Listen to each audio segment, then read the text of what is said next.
আলহামদুলিল্লাহ ওয়া সালামুন আলা ইবাদিহিল্লাযীনা ইসতাফা আম্মা বা'দ। ভাইরা আমার, আজকে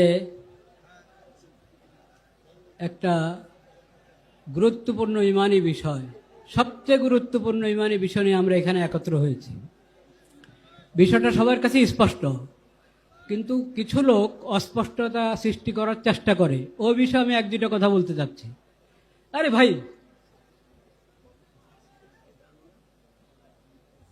অনেকে ধোকা দেয়, বা হতে পারে সে নিজেও ধোকার মধ্যে আছে।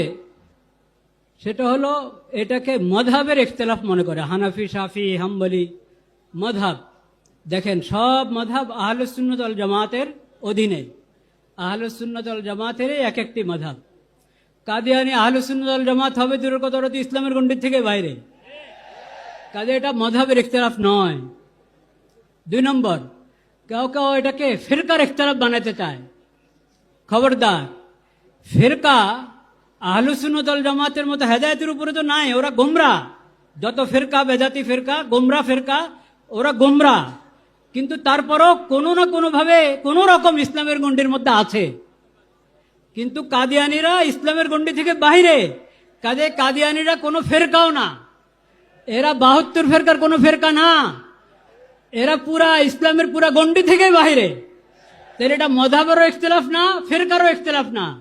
তাহলে কি? এটা হলো ইসলাম আর নন ইসলাম। উম্মতে মুসলিমার থেকে বাহিরে ভিন্ন একটা মতবাদ হলো কাদিয়ানী মতবাদ।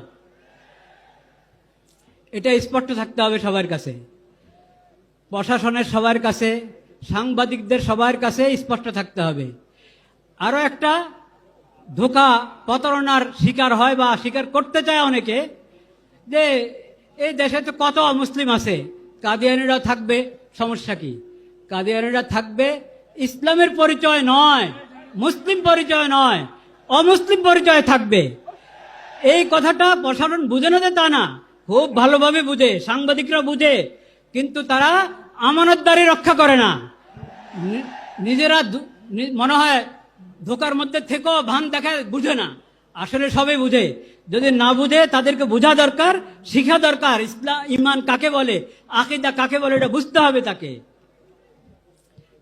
শেষ কথা যেটা বলতে চাই, আমাদের করণীয় আছে।